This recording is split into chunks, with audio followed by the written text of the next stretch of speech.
ನಾವಿವತ್ತು income from salaries problem calculate ಮಾಡೋದು ಹೇಗೆ ಅಂತ ಕಲಿಯೋಣ. ಯೂಶ್ವಲಿ ಈ ಪ್ರಾಬ್ಲಮಲ್ಲಿ ನಿಮಗೆ ಸ್ಯಾಲ್ರಿಗೆ ಸಂಬಂಧಪಟ್ಟಿದ್ದು ಎಲ್ಲ ಅಂಶಗಳು ಕೊಡೋಕ್ಕೆ ಹೋಗೋದಿಲ್ಲ. ಅದರಲ್ಲಿ ಒಂದು ಸ್ವಲ್ಪ ಅಲಯನ್ಸಸ್ಸು, ಒಂದು ಸ್ವಲ್ಪ ಪರ್ಕ್ವಿಸಿಟ್ಸ್ ಕೊಡ್ಬೋದು. ಹಾಗಾಗಿ ನಾವು ಇದರಲ್ಲಿ ಯಾವುದೆಲ್ಲ ತಗೋಬೇಕು ತಗೋಬಾರ್ದು ಅನ್ನೋದ್ರ ಬಗ್ಗೆ ಒಂದು ಪ್ರಾವಿಷನ್ ನೋಡ್ತಾ ಹೋಗೋಣ. ಸೊ ಅದಕ್ಕಿಂತ ಮುಂಚಿತವಾಗಿ ನಾನು ಒಂದು ಅಡ್ಜಸ್ಟ್ಮೆಂಟು ನಿಮಗೆ ಹೇಳ್ಬಿಟ್ಟು ಆಮೇಲೆ ಪ್ರಾಬ್ಲಮ್ ಮಾಡೋಕ್ಕೆ ಹೋಗ್ತೀನಿ. ರಿಕಗ್ನೈಸ್ಡ್ ಪ್ರಾವಿಡೆಂಟ್ ಫಂಡು RPF ಅಂತ ಹೇಳಿ ಕಾಂಟ್ರಿಬ್ಯೂಷನ್ ಆಫ್ RPF ಒಬ್ಬ ಎಂಪ್ಲಾಯಿ ಮತ್ತು ಎಂಪ್ಲಾಯರ್ ಸೇರಿ ರಿಕಗ್ನೈಸ್ಡ್ ಪ್ರಾವಿಡೆಂಟ್ ಫಂಡ್ಗೆ ಏನಾದರೂ ಅವರು ಕಾಂಟ್ರಿಬ್ಯೂಷನ್ ಮಾಡಿದರೆ ಆ ಕಾಂಟ್ರಿಬ್ಯೂಷನ್ಗೆ ಅಪ್ ಟು 12% ಎಕ್ಸಮ್ಷನ್ ಇದೆ. ಎಂಪ್ಲಾಯರ್ ಕಾಂಟ್ರಿಬ್ಯೂಟ್ ಮಾಡ್ತಾರಲ್ಲ ಅದಕ್ಕೆ ಕಾಂಟ್ರಿಬ್ಯೂಷನ್ ಮಾಡ್ತಾರಲ್ಲ ಅದಕ್ಕೆ ಇರುತ್ತೆ. ಎಂಪ್ಲಾಯಿ ಆ್ಯಂಡ್ ಎಂಪ್ಲಾಯರ್ ಅಂತ ಎರಡೂ ಸೇರಿ ಕೊಟ್ಟಿರಬೇಕು. ಕೆಲವೊಮ್ಮೆ ಇವರು ಪರ್ಸೆಂಟೇಜ್ ಲೆಕ್ಕದಲ್ಲಿ ಕೊಡ್ತಾರೆ, ಕೆಲವೊಮ್ಮೆ ಪರ್ ಮಂತ್ ಅಂತ ಕೊಟ್ಟಿರ್ತಾರೆ. ಪರ್ ಮಂತ್ ಅಂತ ಕೊಟ್ಟಿದ್ರೆ ಇಂಟು 12 ಮಾಡ್ಕೋಬೇಕಾಗತ್ತೆ. ಅಕಸ್ಮಾತ್ ಅವ್ರೇನಾದರೂ ಪರ್ಸೆಂಟೇಜ್ ಲೆಕ್ಕದಲ್ಲಿ ಕೊಟ್ಟರೆ ಅವ್ರು ಎಷ್ಟು ಪರ್ಸೆಂಟೇಜಲ್ಲಿ ಕೊಟ್ಟಿದ್ದಾರೋ ಅದನ್ನು ನಾವು ಕ್ಯಾಲ್ಕುಲೇಟ್ ಮಾಡ್ಕೋಬೇಕಾಗತ್ತೆ. ಮಾಡಿಕೊಂಡು ಎಕ್ಸಮ್ಟೆಡ್ ಲಿಮಿಟ್ ಅದರಲ್ಲಿ ಮೈನಸ್ ಮಾಡಬೇಕು. ಸೊ ರಿಕಗ್ನೈಸ್ ಪ್ರಾವಿಡೆಂಟ್ ಫಂಡು ಅವ್ರು ಎಷ್ಟೇ ಕೊಟ್ಟಿರಲಿ exempted limit 12% of the salary. ಅದಕ್ಕೆ ಸಂಬಂಧಪಟ್ಟಿದ್ದು ಇಂಟ್ರೆಸ್ಟ್ ಏನಾದರೂ ಕೊಟ್ಟರೆ exempted limit 9.5% of the salary. So salary ಅಂತ ಹೇಳಿದರೆ ಇಲ್ಲಿ ನಾವು HRA ಏನು ಸ್ಯಾಲರಿ ತಗೋತೀವಿ ಅದೇ ಡೆಫಿನೇಷನು. ಇದಕ್ಕೂ basic pay plus dearness pay plus dearness allowance entered ಆಗಿರಬೇಕು. If it is entered into retirement benefit plus percentage of commission on turnover. So salary ಅಂದರೆ RPFಗೆ ರಿಕಗ್ನೈಸ್ ಪ್ರಾವಿಡೆಂಟ್ ಫಂಡ್ಗೆ basic pay plus dearness pay plus DA entered plus percentage of commission on turnover. HRAಗೆ ನಾವೇನು salary ತಗೋತೀವಿ ಅದೇ ಇದಕ್ಕೂ ಬರುತ್ತೆ definition. So ಇವತ್ತು ನಾವು ಇನ್ಕಮ್ ಫ್ರಮ್ ಸ್ಯಾಲರೀಸ್ ಪ್ರಾಬ್ಲಮ್ ಮಾಡೋಕ್ಕೆ ಹೋಗ್ತಾ ಇದ್ದೀವಿ. ಇಲ್ಲಿ ಒಂದಷ್ಟು ಒಂದು ಪ್ರಾಬ್ಲಮ್ನ ನಾನು ಇಲ್ಲಿ ಆಲ್ರೆಡಿ ಬರ್ಕೊಂಡಿದ್ದೀನಿ. ನೀವು ಕೂಡ ಇಲ್ಲಿ ನೋಡ್ಬೋದು ಸ್ಕ್ರೀನ್ ಮೇಲೆ. ಈ ಪ್ರಾಬ್ಲಮ್ನ ನೀವು ಬರ್ಕೊಳ್ಳಿ. From the following particulars, calculate the salary income of Mr. Rajan for the assessment year 1920. So, first point of basic salary rupees 11,000 per month. Second point of HRA andre house rent allowance rupees 4,800 per month. ಮೂರನೇ point dearness allowance rupees 5,000 per month. ನಾಲ್ಕನೇ point entertainment allowance EA ಅಂದರೆ entertainment allowance rupees 2,400 per month. ಐದನೇ point he and his employer contributed to RPF at 14% of salary. ಆರನೇ point one small car is allowed to him by his employer both for private and official purpose. The expenses of the car are borne borned by the employer. ಏಳನೇ point he lives in a rented house, monthly rent being rupees 3,000 per month. Rajan is working in Mysore. ಇದು 7 point ಕೊಟ್ಬಿಟ್ಟು ನಿಮಗೆ calculate salary income ಅಂತ ಹೇಳಿದ್ದಾರೆ. Taxable salary ನಾವು calculate ಮಾಡಬೇಕು ಅಂತ ಹೇಳ್ತಾರೆ. ಸೊ ಒನ್ ಬೈ ಒನ್ ನಾವು ಅನಲೈಸ್ ಮಾಡ್ತಾ ಹೋಗೋಣ. ಇನ್ಕಮ್ ಫ್ರಮ್ ಸ್ಯಾಲರಿಗೆ ನಾವು ಬಂದಾಗ ಫಾರ್ಮ್ಯಾಟು ಆಲ್ರೆಡಿ ನಾನು ನಿಮಗೆ ಕೊಟ್ಟಿದ್ದೀನಿ, ನೀವು ನೋಡ್ಕೋಬೋದು. Basic salary rupees 11,000 per month ಅಂತ ಕೊಟ್ಟಿದ್ದಾರೆ. ಫಸ್ಟ್ ಪಾಯಿಂಟೇ ಬೇಸಿಕ್ ಸ್ಯಾಲರಿ ಬರೋದು. ಪರ್ ಮಂತ್ ಅಂತ ಕೊಟ್ಟಿದ್ರೆ ನಾವು ಇಂಟು 12 ಮಾಡ್ಕೋಬೇಕು. ನೆಕ್ಸ್ಟು HRA ಕೊಟ್ಟಿದ್ದಾರೆ. ಹೌಸ್ ರೆಂಟ್ ಅಲಯನ್ಸ್ ಅಂತ ಏನಾದರೂ ಕೊಟ್ಟಿದ್ರೆ ಇದು ಸಪ್ರೇಟಾಗಿ ನಾವು ಟ್ಯಾಕ್ಸಬಲ್ HRA ಕ್ಯಾಲ್ಕುಲೇಟ್ ಮಾಡ್ಕೋಬೇಕು. ಇದು ಅಡ್ಜಸ್ಟ್ಮೆಂಟು. ಇದಕ್ಕೆ ಸಂಬಂಧಪಟ್ಟಿದ್ದು HRA ಅವರು ನಿಮಗೆ ಎಲ್ಲಾದರೂ ಒಂದು ಕಡೆ ಅವರು ರೆಂಟ್ ಎಷ್ಟು ಪೇ ಮಾಡ್ತಾ ಇದ್ದಾರೆ ಮತ್ತು ಅವ್ರು ಯಾವ ಸಿಟಿಲಿದ್ದಾರೆ ಅಂತ ಕೊಡ್ತಾರೆ. ನೀವಿಲ್ಲಿ ನೋಡ್ಕೋಬೋದು. ಅಡ್ಜಸ್ಟ್ಮೆಂಟ್ ನಂಬರ್ ಇದು ಪಾಯಿಂಟ್ ನಂಬರ್ 7 ಕೊಟ್ಟಿದ್ದಾರೆ. he lives in a rented house, monthly rent being rupees 3,000 per month. Rajan is working in Mysore. So ಇದು ಮತ್ತು ಪಾಯಿಂಟ್ ನಂಬರ್ 2 ಇದೆಯಲ್ಲ ಇದು ಕಾರ್ರಿಲೇಟೆಡು. HRA ಕೊಟ್ಟರೆ ಇನ್ಕಮ್ ಫ್ರಮ್ ಸ್ಯಾಲ್ರಿನಲ್ಲಿ ಹೌಸ್ ರೆಂಟ್ ಅಲಯನ್ಸ್ ಅಡ್ಜಸ್ಟ್ಮೆಂಟ್ ಅಂತ ಅದರ ಅರ್ಥ. ಸೊ ನಾವು ಸಪ್ರೇಟಾಗಿ ಅದನ್ನು ಕ್ಯಾಲ್ಕುಲೇಷನ್ ಮಾಡಿಕೊಂಡು ಕೊನೆಯದಾಗಿ ಆನ್ಸರ್ ಏನು ಬರುತ್ತೆ ಟ್ಯಾಕ್ಸಬಲ್ HRA ಅದನ್ನು ನಾವು ಇನ್ಕಮ್ ಫ್ರಮ್ ಸ್ಯಾಲ್ರಿ ಫಾರ್ಮ್ಯಾಟಲ್ಲಿ ಹಾಕ್ಕೋಬೇಕಾಗತ್ತೆ. ಯಾವ್ಯಾವ ಪಾಯಿಂಟ್ ಇನ್ಕಮ್ ಫ್ರಮ್ ಸ್ಯಾಲ್ರಿನಲ್ಲಿ ನಾನು ನಿಮಗೆ ಫಾರ್ಮ್ಯಾಟಲ್ಲಿ ಬರ್ಸಿದ್ದೀನೋ ಅದೆಲ್ಲನೂ ಕೂಡ ಟ್ಯಾಕ್ಸಬಲ್. ಆ್ಯಕ್ಚುಲಿ ನಾವು ಅಲ್ಲಿ ಟ್ಯಾಕ್ಸಬಲ್ ಏನು ಬರುತ್ತೋ ಅದೇ ಬರಿಬೇಕು. ಹಾಗಾಗಿ HRAನೂ ಕೂಡ ಟ್ಯಾಕ್ಸಬಲ್ ಮಾತ್ರ ಬರಿಬೇಕಾಗತ್ತೆ ಅಲ್ಲಿ. ಸೊ HRA ಅದು ಸಪ್ರೇಟ್ ನಾವು ಕ್ಯಾಲ್ಕುಲೇಟ್ ಮಾಡೋಣ. ಆಮೇಲೆ next dearness allowance ₹5,000 per month ಅಂತ ಇದೆ, ಇಂಟು 12 ಮಾಡಿಕೊಂಡು ನೀವು ಬರ್ಕೋಬೇಕು. Next entertainment allowance ₹2,400 per month ಅಂತ ಇದೆ, ಇಂಟು 12 ಮಾಡ್ಕೋಬೇಕು. ನೆಕ್ಸ್ಟು ಹಿ ಆ್ಯಂಡ್ is employer contributed to RPF, recognised provident fund ಇದ್ದರೆ ಮಾತ್ರ ತಗೋಬೇಕು. ಇದರಲ್ಲಿ ಅನ್ರಿಕಗ್ನೈಸ್ಡ್ ಪ್ರಾವಿಡೆಂಟ್ ಫಂಡ್ ಕೊಟ್ಟರೆ ತಗೊಳ್ಳೋ ಹಾಗಿಲ್ಲ, ಅಥವಾ ಪಬ್ಲಿಕ್ ಪ್ರಾವಿಡೆಂಟ್ ಫಂಡ್ ಕೊಟ್ಟರು ತಗೊಳ್ಳೋ ಹಾಗಿಲ್ಲ, ಸ್ಟ್ಯಾಚ್ಯುಟರಿ ಪ್ರಾವಿಡೆಂಟ್ ಫಂಡ್ ಅಂತ ಕೊಟ್ಟರು ತಗೊಳ್ಳೋ ಹಾಗಿಲ್ಲ. ತಗೋಬೇಕಾಗಿರೋದು ಒಂದೇ RPF, ರಿಕಗ್ನೈಸ್ಡ್ ಪ್ರಾವಿಡೆಂಟ್ ಫಂಡ್. ಉಳಿದಿರೋ 3 ಪ್ರಾವಿಡೆಂಟ್ ಫಂಡು ಕೂಡ ಇಲ್ಲಿ ತಗೊಳ್ಳೋಕೆ ಬರೋದಿಲ್ಲ. ಅದು ತಗೊಂಡ್ರೂ ಕೂಡ ನಾವು ಅದಕ್ಕೆ ಎಕ್ಸಂಪ್ಷನ್ ಲಿಮಿಟು ಅಪ್ ಟು 12% ಇದೆ. ಅದನ್ನು ನಾವು ಅದರಲ್ಲಿ ಸ್ಯಾಲ್ರಿ ಮೀನಿಂಗ್ ಏನಿದೆ ಅದನ್ನು ನಾವು ಬರ್ಕೊಂಡು ಅದರ ಸ್ಯಾಲ್ರಿ ಕ್ಯಾಲ್ಕುಲೇಟ್ ಮಾಡಿಕೊಂಡು ಅದರ ಫಸ್ಟ್ 14% ಮೈನಸ್ 12% ಮಾಡಿದ್ರೆ ಏನು ಬರುತ್ತೆ ಟ್ಯಾಕ್ಸಬಲು ಅದು ಹಾಕ್ಕೋಬೇಕು. ಇದು ಕೂಡ ಅಡ್ಜಸ್ಟ್ಮೆಂಟು. RPF ಕೊಟ್ಟರು ಕೂಡ ಅಡ್ಜಸ್ಟ್ಮೆಂಟು. ಪರ್ಕ್ವಿಸಿಟ್ ಇದು ಒಂದು ಪರ್ಕ್ವಿಸಿಟ್ ಅಡ್ಜಸ್ಟ್ಮೆಂಟು, ಇನ್ನೊಂದು ಅಲೋಯೆನ್ಸ್ ಅಡ್ಜಸ್ಟ್ಮೆಂಟು ಬಂತು ನಮಗೆ ಇಲ್ಲಿವರೆಗೂ. 6ನೇ point, one small car is allowed to him by his employer both for private and official purpose. ಅವ್ರಿಗೆ ಸ್ಮಾಲ್ ಕಾರ್ ಕೊಟ್ಟಿದ್ದಾರೆ, ಅಂದರೆ ಲೆಸ್ ದ್ಯಾನ್ 1.6 ಲೀಟರ್ ಕಾರ್ ಕೊಟ್ಟಿದ್ದಾರೆ. ಅದರ ಎಕ್ಸ್ಪೆನ್ಸಸ್ ಇಂಪಾರ್ಟೆಂಟ್ ಇಲ್ಲಿ. Expenses of the car are borne by the employer ಇದರ expenses ಖರ್ಚು ವೆಚ್ಚಗಳನ್ನು ನೋಡ್ಕೋತಾರೆ. ಯಾವಾಗ ಎಂಪ್ಲಾಯರು ಇದರ ಖರ್ಚು ವೆಚ್ಚಗಳನ್ನು ನೋಡ್ಕೋತಾರೋ ಆವಾಗ ನಾನು ಲಾಸ್ಟ್ ಕ್ಲಾಸಲ್ಲಿ ನಾನು ನಿಮ್ಗೆ ಹೇಳಿದೆ ಕಾರ್ದು ಟ್ರೀಟ್ಮೆಂಟ್ ಹೇಗೆ ಅಂತ. 1,800 ಪರ್ ಮಂತು ತೊಗೊಂಡು ಇಂಟು 12 ಮಾಡ್ಕೋಬೇಕು ನಾವು. ಆಮೇಲೆ next he lives in a rented house, monthly rent being ₹3,000 per month. ಇದು ಸುಮ್ಮನೆ ಕೊಟ್ಟಿಲ್ಲ, ಇದು ಯಾಕೆ ಕೊಡ್ತಾರೆ ಅಂದರೆ ಇದು ರಿಲೇಷನ್ಶಿಪ್ಪು HRAಗೆ ಬರುತ್ತೆ. ಸೊ ಹಾಗಾಗಿ ನಾವು ಇನ್ಕಮ್ ಫ್ರಮ್ ಸ್ಯಾಲ್ರಿ ಕ್ಯಾಲ್ಕುಲೇಟ್ ಮಾಡೋದಕ್ಕಿಂತ ಮುಂಚಿತವಾಗಿ ನಾವು ಫಸ್ಟು HRA ಅಡ್ಜಸ್ಟ್ಮೆಂಟ್ ಇರೋದ್ರಿಂದ ಟ್ಯಾಕ್ಸಬಲ್ HRA ಕಂಡು ಹಿಡ್ಕೋಬೇಕು. RPF ಅಡ್ಜಸ್ಟ್ಮೆಂಟ್ ಇರೋದ್ರಿಂದ RPF ಕಂಡು ಹಿಡ್ಕೊಂಡು ಆಮೇಲೆ ಅದಕ್ಕೆ ಹೋಗಬೇಕಾಗತ್ತೆ. ಸೊ ಫಸ್ಟು ಕ್ಯಾಲ್ಕುಲೇಷನ್ ಆಫ್ HRAಗೆ ಬರೋಣ ಬನ್ನಿ. Note 1, calculation of taxable house rent allowance HRA. So ಮಾಮೂಲಿ 3 ಕಾಲಮ್ಸ್ ಹಾಕ್ಕೊಳ್ಳಿ.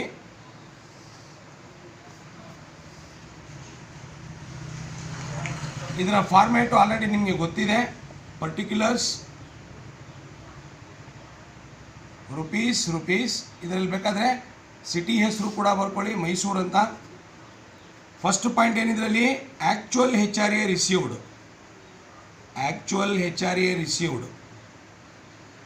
ಇವರಿಗೆ HRA ಎಷ್ಟು ಬರ್ತಾ ಇರೋದು 4,800 per month. 4,800 per month into 12 ಮಾಡಿ ಕ್ಯಾಲ್ಕುಲೇಟ್ ಮಾಡೋಣ ಬನ್ನಿ. So actual HRA received 4,800 per month ಅಂದರೆ ಇಂಟು 12 ಮಾಡಿದ್ರೆ 57,600 ಬರುತ್ತೆ. ಔಟ್ರ್ ಕಾಲಮಲ್ಲಿ ಹಾಕ್ಕೊಳ್ಳಿ. ಇದರಲ್ಲಿ ಮೈನಸ್ ಮಾಡಬೇಕಾಗಿರೋದು 3 ಪಾಯಿಂಟ್ ಇದೆ. ಫಸ್ಟ್ ಪಾಯಿಂಟು ಮತ್ತು ಆ್ಯಕ್ಚುಯಲ್ ಅಲ್ಲ, ಮೈನಸ್ ಮಾಡಬೇಕಂದ್ರೆ least of the following is exempted ಅಂತ ಬರ್ಕೊಡಿ. Minus least of the following is exempted. ಈ ನಾವು 3 ಪಾಯಿಂಟ್ ಏನು ಬರಿತೀವೋ ಅದರಲ್ಲಿ ಅತ್ಯಂತ ಕಡಿಮೆ ಯಾವುದು ಇರುತ್ತೆ ಅದನ್ನು ಎಕ್ಸೆಂಪ್ಷನ್ ಕೊಡಬೇಕು. ಆ್ಯಕ್ಚುಯಲ್ HRA ಆಲ್ರೆಡಿ ಕ್ಯಾಲ್ಕುಲೇಟ್ ಮಾಡಿದ್ದೀವಿ 57,600. ಎರಡನೇ ಪಾಯಿಂಟು ನಿಮ್ಗೆ ಆಲ್ರೆಡಿ ನಾನು ಬರ್ಸಿದ್ದೀನಿ ಮತ್ತು ಗೊತ್ತಿದೆ. Rent paid minus 10% of salary. Rent paid ಎಷ್ಟು ಕೊಟ್ಟಿದ್ದಾರೆ ಅವರು, ಇವ್ರು ಎಷ್ಟು ಪೇ ಮಾಡ್ತಾ ಇದ್ದಾರೆ 3,000 ಪರ್ ಮಂತು. ಸೊ 3,000 ಇಂಟು 12 ಮಾಡ್ಕೋಬೇಕು, ಮೈನಸ್ 10% ಆಫ್ ದಿ ಸ್ಯಾಲ್ರಿ ನಮಗೆ ಗೊತ್ತಿಲ್ಲ HRA ಸ್ಯಾಲ್ರಿ ಕ್ಯಾಲ್ಕುಲೇಟ್ ಮಾಡ್ಕೋಬೇಕು. ಸೊ ಸ್ಯಾಲರಿ ಫಾರ್ HRA ನನ್ನ ಕ್ಲಾಸಲ್ಲಿ ನಿಮಗೆ ಹೇಳಿದ್ದೆ. ಮೊದಲು ನೀವೇನು ಮಾಡಿ ಅಂದರೆ ಸ್ಯಾಲ್ರಿ ಫಾರ್ ಯಾವುದೇ ಈ ಥರ ಕೊಟ್ಟಿರಲಿ, ಅಲೋಯನ್ಸ್ ಕೊಟ್ಟಿರಲಿ, ಪರ್ಪೋಸಿಟ್ ಕೊಟ್ಟಿರಲಿ, ಫಸ್ಟ್ ಅದ್ರದ್ದು ಸ್ಯಾಲ್ರಿ ಕಂಡು ಹಿಡ್ಕೊಂಡು ಆಮೇಲೆ ಪ್ರಾಬ್ಲಮ್ ಹೋಗಿ ಅಂದಿದೆ. ಹೆಂಗೋ ನಾನು ಸ್ಟಾರ್ಟ್ ಮಾಡಿಬಿಟ್ಟಿದ್ದೀನಿ, ಹಾಗಾಗಿ ಮಧ್ಯದಲ್ಲಿ ಇಲ್ಲೇ ಕ್ಯಾಲ್ಕುಲೇಟ್ ಮಾಡಿಸ್ತಾ ಇದ್ದೀನಿ. ಸ್ಯಾಲ್ರಿ ಫಾರ್ HRAಗೆ ಏನು definition, basic pay plus dearness pay plus DA enter ಆಗಿದ್ರೆ plus percentage of commission on turnover. So basic pay ನಾವು ನೋಡೋಣ. ಫಸ್ಟ್ ಒನ್ ಬೇಸಿಕ್ ಪೇ ಎಷ್ಟಿದೆ? ಬೇಸಿಕ್ ಪೇ 11,000 ಪರ್ ಮಂತ್ ಇದೆ, ಇಂಟು 12 ಮಾಡಿ. 11,000 ಪರ್ ಮಂತ್ ಇಂಟು 12 ಮಾಡಿದ್ರೆ basic salary ಎಷ್ಟಾಗುತ್ತೆ? 1,32,000 ಆಗುತ್ತೆ. Second dearness pay ಕೊಟ್ಟಿಲ್ಲ, ಹಾಗಾಗಿ ಡಿಯರ್ನೆಸ್ ಪೇ ಬರ್ಕೋಬೇಡಿ. Next third one dearness allowance entered ಅಂತ ಕೊಟ್ಟಿಲ್ಲ, ಬರೀ ಡಿ ಅಂತ ಕೊಟ್ಟಿದ್ದಾರೆ, ಹಾಗಾಗಿ ನಾವು ತಗೊಳ್ಳೋ ಹಾಗಿಲ್ಲ. ಎಂಟರ್ ಅಂತ ಕೊಟ್ಟರೆ ಮಾತ್ರ ತಗೋಬೇಕು.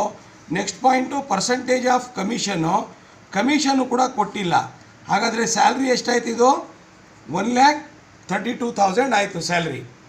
ಸೊ 1,32,000ನ 10% ಮಾಡ್ಕೋಬೇಕಿಲ್ಲಿ.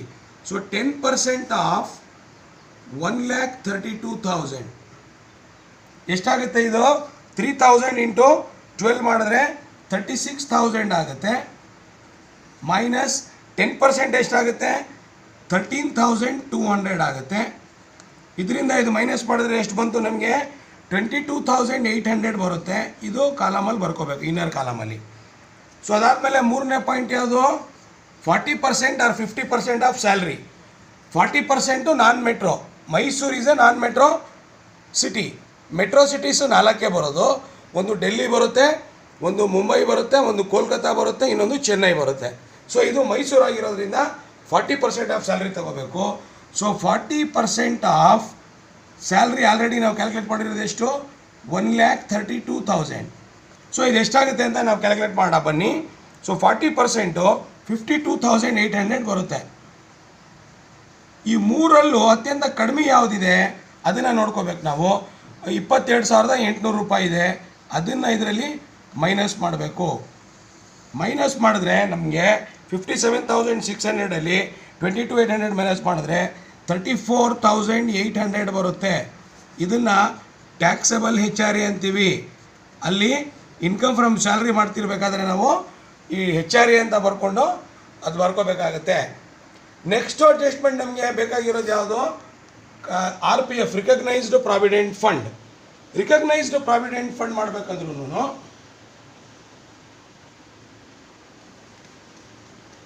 ಅದಕ್ಕೂ ಕೂಡ ರಿಕಗ್ನೈಸ್ಡ್ ಪ್ರಾವಿಡೆಂಟ್ ಫಂಡ್ಗೂ ಕೂಡ ಸ್ಯಾಲ್ರಿ ಫಾರ್ RPF ಅದಕ್ಕೂ ಕೂಡ same definition. Basic pay plus dearness pay plus DA entered plus percentage of commission on turnover. So basic pay already ನಾವು 1,32,000 ಕ್ಯಾಲ್ಕುಲೇಟ್ ಮಾಡಿದ್ದೀವಿ. ಡಿಯರ್ನೆಸ್ ಪೇ ಇಲ್ಲ, ಇದಿಲ್ಲ. ಸೊ ಇದಕ್ಕೂ 1,32,000 ಬರುತ್ತೆ ಸ್ಯಾಲ್ರಿ.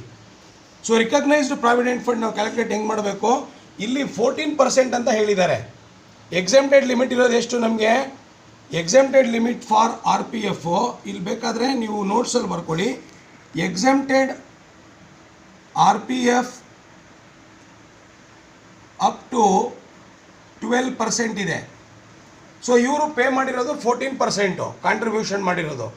ಸೊ 14 ಮೈನಸ್ 12% ಮಾಡಿದ್ರೆ 2% ಬರುತ್ತೆ. 2% ಆಫ್ 1,32,000 ಅಂತ ಮಾಡಿದ್ರು ಆನ್ಸರ್ ಸೇಮ್ ಇರುತ್ತೆ. ಅಥವಾ 14% ಆಫ್ 1,32,000 ಮಾಡಿಕೊಂಡು ಮೈನಸ್ 12% ಆಫ್ 1,32,000 ಮಾಡಿದ್ರು ಅದೇ ಆನ್ಸರ್ ಬರುತ್ತೆ. ಸೊ ಹಾಗಾಗಿ ನಾವೇನು ಮಾಡಬೇಕಿಲ್ಲಿ? ಆ ರಿಕಗ್ನೈಸ್ಡ್ ಪ್ರಾವಿಡೆಂಟ್ ಫಂಡು ಈಗ 14 ಮೈನಸ್ 12 ಮಾಡಿದ್ರೆ 2% ಬರುತ್ತೆ. 2% ಇಂಟು 1,32,000 ಮಾಡಿದ್ರೆ ನಮಗೆ ಎಷ್ಟು ಬರುತ್ತೆ ಅಂತ ಹೇಳಿದ್ರೆ ರಿಕಗ್ನೈಸ್ಡ್ ಪ್ರಾವಿಡೆಂಟ್ ಫಂಡು 18,480 ಬರುತ್ತೆ. 18,000 ಸಾರಿ, ಇದು 14%ಗೆ ಎಷ್ಟು ಬರುತ್ತೆ? 14%ಗೆ ಬರುತ್ತೆ. 14%ಇಂದ 12% ಮೈನಸ್ ಮಾಡಿದ್ರೆ 2,640 ಬರುತ್ತೆ. ನೀವು 14% ಆಫ್ 1,32,000 ಮಾಡಿಕೊಂಡು ಇನ್ನರ್ ಕಾಲಮಲ್ಲೂ ಬರ್ಕೋಬೋದು ಎಷ್ಟಾಗುತ್ತೆ ಅಂತ. ಅದರಿಂದ 12% ಎಕ್ಸಮ್ಷನ್ ಇರೋದು ಮೈನಸ್ 12% ಅಂತ 12% ಆಫ್ 1,32,000 ಮಾಡಿ ಎಷ್ಟು ಬರುತ್ತೆ ಅದರಿಂದ ಮೈನಸ್ ಮಾಡಿ ಔಟರ್ ಕಾಲಮಲ್ಲಿ ಬರೆದ್ರು ಇಷ್ಟೇ ಬರುತ್ತೆ. ಅದರ ಬದಲು ಸಿಂಪಲ್ಲಾಗಿ ಅವ್ರು ಎಷ್ಟು ಪರ್ಸೆಂಟೇಜ್ ಕೊಡ್ತಾರೆ ಆ ಪರ್ಸೆಂಟೇಜು ಮೈನಸ್ಸು ಎಕ್ಸಮ್ಟೆಡ್ ಲಿಮಿಟ್ ಯಾವುದಿದೆ ಅದು ಮಾಡಿಕೊಂಡ್ರೆ ಏನು ಉಳೀತದೆ, ಸ್ಯಾಲ್ರಿ ಕಂಡಿಟ್ಟಿರ್ತೀವಿ ಆಲ್ರೆಡಿ ಫೈಂಡ್ ಔಟ್ ಮಾಡಿರ್ತೀವಿ, ಅದಕ್ಕೆ ಮಲ್ಟಿಪ್ಲೈ ಮಾಡಿ ಹಾಕ್ಕೋಬೋದು ನೀವು. ಸೊ ಹಾಗಾಗಿ ಇದೆರಡು ಅಡ್ಜಸ್ಟ್ಮೆಂಟ್ ಇದೆ. HRAದಾಯಿತು ಮತ್ತು RPF ಆಯಿತು.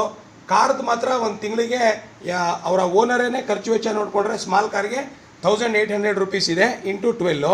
ಅಕಸ್ಮಾತ್ ಅವ್ರು ಏನಾದರೂ ಕಾರ್ ಜೊತೆಯಲ್ಲಿ ಡ್ರೈವರ್ ಕೊಟ್ಟರು ಕೂಡ ನೀವು ಡ್ರೈವರ್ದು 900 ಪರ್ ಮಂತ್ ಹಾಕೋಬೇಕಾಗತ್ತೆ. ಇಲ್ಲಿ ಡ್ರೈವರ್ ಕೊಟ್ಟಿಲ್ಲ. ಸೊ ಹಾಗಾಗಿ ನಾವು ಇದನ್ನು ಇಷ್ಟೇ ಇದರಲ್ಲಿ ಬರುವ points. Let us move on to calculation of taxable salary. Taxable salary ನಾನೇನು ನಿಮಗೆ ಒಂದು ಸುಮಾರು ಪಾಯಿಂಟ್ಸ್ ಬರ್ಸಿದ್ದೀನಿ, ಅಲ್ಲಿ 13-14 ಪಾಯಿಂಟ್ಸ್ ಬರ್ಸಿದ್ದೀನಿ. ಸಪ್ರೇಟಾಗಿ ಬರ್ಸಿದ್ದೀನಿ ಏನೇನು ಬರ್ತದೆ ಅಂತ. ನೀವು ಹಂಗೂ ಬರ್ಕೋಬೋದು, ಇಲ್ಲ ಅಂತ ಹೇಳಿದ್ರೆ ಡೈರೆಕ್ಟ್ಲಿ ಪಾಯಿಂಟ್ ವೈಸು ಕೂಡ ಬರ್ಕೊಳ್ತಾ ಹೋಗ್ಬೋದು, ನೀವು ಸಮಸ್ಯೆ ಇಲ್ಲ. ಪರ್ಕ್ವಿಸಿಟ್ಸ್ ಎಲ್ಲ ಪರ್ಕ್ವಿಸಿಟ್ಸಲ್ಲಿ, ಅಲಯನ್ಸಸ್ ಎಲ್ಲ ಅಲಯನ್ಸಸ್ಸಲ್ಲಿ ಆ ಥರನೂ ಬರೀಬೋದು, ಇಲ್ಲಾಂದರೆ ಪಾಯಿಂಟ್ ವೈಸ್ ಇಲ್ಲಿ ಬರೀತಾ ಹೋಗ್ಬೋದು. Basic salary first point. Basic salary 11,000 into 12, outer ಕಾಲಮಲ್ಲಿ ಬರ್ಕೊಳ್ಳಿ 1,32,000. ಸೆಕೆಂಡ್ ಪಾಯಿಂಟ್, HRA ಕೊಟ್ಟಿದ್ದಾರೆ. ಟ್ಯಾಕ್ಸಬಲ್ HRA ಇಲ್ಲಿ ನಾನು ನೋಟ್ 1 ಅಂತ ಬರ್ತಿದ್ದೀನಿ, ಇದಕ್ಕೆ ನೋಟ್ 2 ಅಂತ ಬೇಕಾದರೆ ಹಾಕ್ಕೊಡಿ. RPFಗೆ ನೋಟ್ 2. ಟ್ಯಾಕ್ಸಬಲ್ HRA ನಮಗೆ ಎಷ್ಟು ಬಂದಿರೋದು 34,800, 34,800 ಈ ಥರ ಬರ್ಕೋಬೋದು. ಮೂರನೇ point dearness Alliance. DA per month 5,000 ಇದೆ, ಇಂಟು 12 ಮಾಡಿದ್ರೆ ನಮಗೆ 60,000 ಬರುತ್ತೆ. ನಾಲ್ಕನೇ point EA entertainment Alliance per month 2,400 ಇದೆ, ಇಂಟು 12. So 2,400 into 12 28,800. ಐದನೇ point recognised provident fund RPF at 14% minus exempted up to 12%. therefore 14 minus 12 is 2% of salary. ಇಲ್ಲಿ HRAಗೆ note 1 ಅಂತ ಬರ್ಕೊಳ್ಳಿ ಬೇಕಾದರೆ, ನೋಟ್ 1. ಇಲ್ಲಿ RPFಗೆ ಇದೆಲ್ಲ ಕ್ಯಾಲ್ಕುಲೇಟ್ ಮಾಡಿ ಆದಮೇಲೆ ನೋಟ್ 2 ಅಂತ ಬೇಕಾದರೆ ಹಾಕ್ಕೊಡಿ, ನೋಟ್ 2.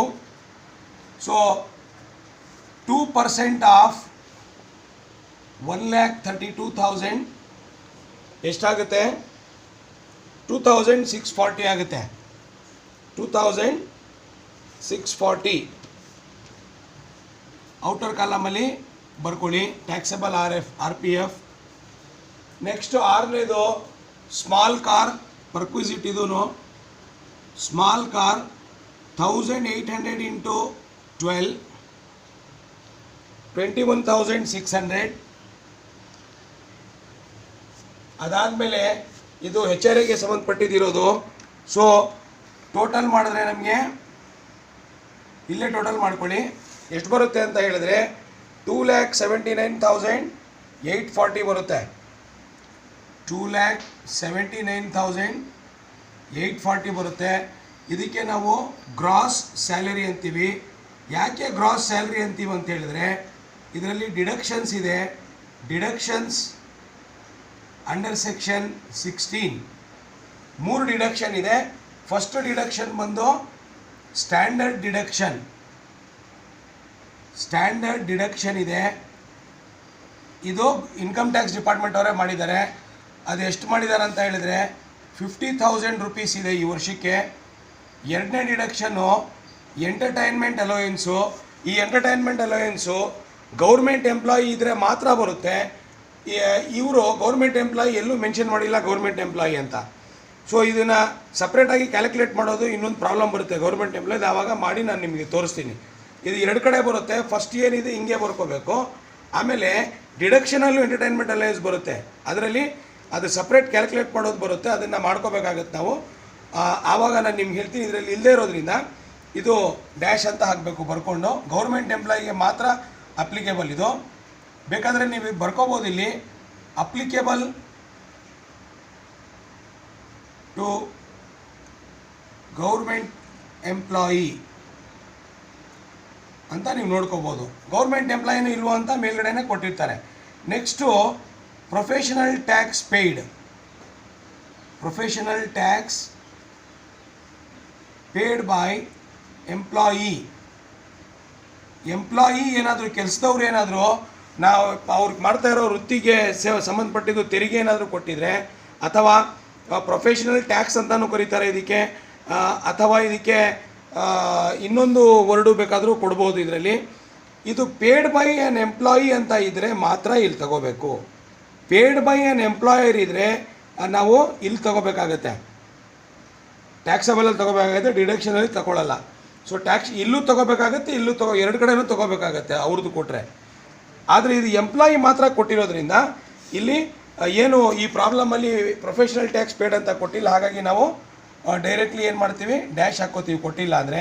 ಸೊ ಈ 50,000 ಇದರಲ್ಲಿ ನಾವು ಡಿಡಕ್ಷನ್ ಕೊಟ್ಟರೆ ಎಷ್ಟಾಗುತ್ತೆ ಅಂತ ನೋಡೋಣ. 2,79,840 ಮೈನಸ್ 50,000 ಮಾಡಿದ್ರೆ 2,29,840 ಬರುತ್ತೆ. ಇದನ್ನು ನಾವು ಏನಂತೀವಿ,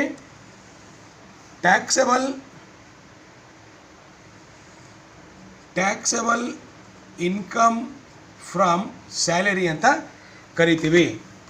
ಸೊ ಡಿಯರ್ ಸ್ಟೂಡೆಂಟ್ಸ್, ಈ ಪ್ರಾಬ್ಲಮಲ್ಲಿ ನಾವು ಮೂರು ಅಂಶ ಇಂಪಾರ್ಟೆಂಟಾಗಿ ಕಲ್ತಿದ್ದೀವಿ. ಹೌಸ್ ರೆಂಟ್ ಅಲಯನ್ಸ್ ಕೊಟ್ಟರೆ ನಾವು ಸಿಟಿ ಯಾವುದು ಅಂತ ನೋಡಿಕೊಂಡು ಆ ಪರ್ಸೆಂಟೇಜ್ ನೋಡ್ಕೊಳ್ಳೋದು, ಮತ್ತು ಹೌಸ್ ರೆಂಟ್ ಅಲಯನ್ಸ್ ಕ್ಯಾಲ್ಕುಲೇಟ್ ಮಾಡೋದು. ರಿಕಗ್ನೈಸ್ಡ್ ಪ್ರಾವಿಡೆಂಟ್ ಫಂಡು ಕೊಟ್ಟಿದ್ರೆ ಕಾಂಟ್ರಿಬ್ಯೂಷನು ಯಾವ ಥರ ಕ್ಯಾಲ್ಕುಲೇಟ್ ಮಾಡೋದು ಅಂತ. ಸೊ ರಿಕಗ್ನೈಸ್ಡ್ ಪ್ರಾವಿಡೆಂಟ್ ಫಂಡಲ್ಲಿ ಅವರು ಎಷ್ಟೇ ಪರ್ಸೆಂಟೇಜ್ ಕೊಟ್ಟಿರಲಿ ಅಪ್ ಟು 12% ಎಕ್ಸೆಂಪ್ಷನ್ನು. ಸೊ ಇದರಲ್ಲಿ ಎರಡು ಥರನೂ ಮಾಡ್ಬೋದು ಕ್ಯಾಲ್ಕುಲೇಷನು. ಫಸ್ಟು ಅದರ ಸ್ಯಾಲ್ರಿ ಫೈಂಡ್ ಔಟ್ ಮಾಡ್ಕೋಬೇಕು. Basic pay plus GNS pay plus DA plus percentage of commission. ಅದೇನು ಬರುತ್ತೆ ಸ್ಯಾಲ್ರಿ, ಅದರ ಅವನು ಪ್ರಾಬ್ಲಮಲ್ಲಿ ಕೊಟ್ಟಿರೋಷ್ಟು percentage minus exempted up to 12%. ಅದೆಷ್ಟು ಬರುತ್ತೆ ಅದು ಆ್ಯಕ್ಚುಲಿಂದ ಎಕ್ಸೆಂಪ್ಟೆಡ್ ಮೈನಸ್ ಮಾಡಿದ್ರೆ ಟ್ಯಾಕ್ಸಬಲ್ ಸಿಗುತ್ತೆ, ಹಾಕ್ಕೋಬೋದು. ಅಥವಾ ಅವ್ರು ಕೊಟ್ಟಿರೋ ಪರ್ಸೆಂಟೇಜು ಎಕ್ಸೆಂಪ್ಟೆಡ್ ಪರ್ಸೆಂಟೇಜ್ ಏನಿದೆ ಮೈನಸ್ ಮಾಡಿ ಏನು ಬರುತ್ತೆ, ಆಲ್ರೆಡಿ ಸ್ಯಾಲರಿ ಕ್ಯಾಲ್ಕುಲೇಟ್ ಮಾಡಿರ್ತೀವಿ, ಅದಕ್ಕೆ RPFಗೆ ಮಾಡ್ಕೋಬೋದು ನಾವು. ಅಷ್ಟೇ ಪರ್ಸೆಂಟ್ ಡೈರೆಕ್ಟ್ಲಿ ಬರ್ಕೋಬೋದು, ಎರಡೆರಡು ಕ್ಯಾಲ್ಕುಲೇಷನ್ ಬದಲು. ರಿಕಗ್ನೈಸ್ಡ್ ಪ್ರಾವಿಡೆಂಟ್ ಫಂಡ್ಗೆ ಬಹಳಷ್ಟು ಪ್ರಾಬ್ಲಮಲ್ಲಿ ಬರೀ contribution of recognised provident fund ಒಂದೇ ಕೊಡೋದಿಲ್ಲ, ಅದರಲ್ಲಿ ಇಂಟ್ರೆಸ್ಟ್ ಆನ್ ರಿಕಗ್ನೈಸ್ಡ್ ಪ್ರಾವಿಡೆಂಟ್ ಫಂಡನ್ನು ಕೊಡ್ತಾರೆ. Interest on recognised provident fund ಏನಾದರೂ ಕೊಟ್ಟರೆ ಅದಕ್ಕೆ 9.5% ಎಕ್ಸೆಂಪ್ಷನ್ ಇರುತ್ತೆ. ಸೊ ಅದನ್ನು ಕ್ಯಾಲ್ಕುಲೇಟ್ ಮಾಡೋದು ಹೇಗೆ ಅಂದರೆ, ಅದು ಹೆಂಗೆ ಕೊಡ್ತಾರೆ ಅಂದರೆ, ಅವರು ಇಂಟ್ರೆಸ್ಟ್ ಅಮೌಂಟ್ ಕೊಟ್ಬಿಟ್ಟು ಆ ಪರ್ಸೆಂಟೇಜ್ ಕೊಟ್ಟಿರ್ತಾರೆ. ಸೊ ಸಪೋಸ್ ಎಕ್ಸಾಂಪಲ್ಲು ಇಲ್ಲಿ ನಾನು ನಿಮಗೆ ತೋರಿಸ್ತೀನಿ, ಬೇಕಾದ್ರೆ ನೋಡ್ಬಿಡಿ. ಅಮೌಂಟು 10,000 ಅಂತ ಕೊಟ್ಟಿರ್ತಾರೆ ಇಂಟ್ರೆಸ್ಟು ಆನ್ RPFನ ಇಂಟ್ರೆಸ್ಟ್ ಇಷ್ಟು ಕೊಟ್ಬಿಟ್ಟು 15% ಅಂತ ಕೊಟ್ಬಿಡ್ತಾರೆ. ಆದರೆ ಇದು ಎಕ್ಸೆಂಪ್ಟೆಡ್ ಅಪ್ ಟು 9.5% ಇದು ಇಂಟ್ರೆಸ್ಟು, 9.5%. ಸೊ 15ನಲ್ಲಿ 9.5 ಹೋದರೆ ಎಷ್ಟು ಉಳಿತು? 15ನಲ್ಲಿ 9.5 ಹೋದರೆ ಎಷ್ಟು ಉಳಿತು ನೋಡಿ, 15 ಮೈನಸ್ 9.5 ಹೋದರೆ 5.5 ಬರುತ್ತೆ. ಸೊ 5.5ಗೆ ಟ್ರೀಟ್ಮೆಂಟ್ ಮಾಡೋದು ಹೇಗೆ, ಇದನ್ನು ಫಸ್ಟ್ ಇದನ್ನು ಬರ್ಕೊಂಡು ಡೈರೆಕ್ಟ್ಲಿ ಹಿಂಗೆ ಮಾಡ್ಕೋಬೋದು ನೀವು. ಇದನ್ನು ಫಸ್ಟ್ ಇದನ್ನು ಮೈನಸ್ ಮಾಡ್ಕೊಳ್ಳಿ, ಎಕ್ಸೆಂಪ್ಟೆಡು ಮೈನಸ್ ಮಾಡಿಕೊಂಡು ಆ 10,000 ಏನಿದೆ 10,000 ಬರ್ಕೊಂಡು ಇಂಟು 5.5 ಏನಿಲ್ಲಿ ಬಂದಿದೆ ಇದನ್ನು ಬರ್ಕೊಂಡು ಡಿವೈಡೆಡ್ ಬೈ ಅವ್ರು ಕೊಟ್ಟಿರೋ 15 ಇಲ್ಲಿ ಹಾಕ್ಕೋಬೇಕು. ಹಂಗೆ ಹಾಕ್ಕೊಂಡಾಗ ನಮಗೆ ಇಂಟ್ರೆಸ್ಟ್ ಆನ್ RPF ಬರುತ್ತೆ. ಈ ಪ್ರಾಬ್ಲಮಲ್ಲಿ ಇಂಟ್ರೆಸ್ಟ್ ಆನ್ RPF ಕೊಟ್ಟಿಲ್ಲ, ಆದರೆ ಎಲ್ಲ ಪ್ರಾಬ್ಲಮಲ್ಲೂ ಅದು ಒಂದು ಪಾಯಿಂಟ್ ಇದ್ದೇ ಇರುತ್ತೆ. RPFಗೆ ಸಂಬಂಧಪಟ್ಟಿದ್ದು 2 ಪಾಯಿಂಟ್ ಇರುತ್ತೆ. RPF ಇದ್ದರೆ ಮಾತ್ರ ತಗೋಬೇಕು, ಇಂಟ್ರೆಸ್ಟ್ ಆನ್ RPF ಇದ್ದರೆ ಮಾತ್ರ ತಗೋಬೇಕು. ಅನ್ರಿಕಗ್ನೈಸ್ಡ್ ಪ್ರಾವಿಡೆಂಟ್ ಫಂಡ್ ಇದೆಯಲ್ಲ, URPF ತಗೊಳ್ಳೋ ಹಾಗಿಲ್ಲ, ಸ್ಟ್ಯಾಚ್ಯುಟರಿ ಪ್ರಾವಿಡೆಂಟ್ ಫಂಡು ತಗೊಳ್ಳೋ ಹಾಗಿಲ್ಲ, ಪಬ್ಲಿಕ್ ಪ್ರಾವಿಡೆಂಟ್ ಫಂಡು ಕೂಡ ತಗೊಳ್ಳೋ ಹಾಗಿಲ್ಲ. ಆಮೇಲೆ ಪರ್ಕ್ವಿಸಿಟು ಲೈಕ್ RPF, ಕಾರು ಇವೆಲ್ಲ ಕೊಟ್ಟರೆ ಕ್ಯಾಲ್ಕುಲೇಟ್ ಮಾಡೋದು ನಿಮಗೆ ಈಗ ಗೊತ್ತಾಗಿದೆ. ಎಕ್ಸ್ಪೆಂಡಿಚರ್ ಯಾರು ಮೀಟ್ ಮಾಡ್ತಾರೆ ಅನ್ನೋದು ಇಂಪಾರ್ಟೆಂಟು. ಮತ್ತು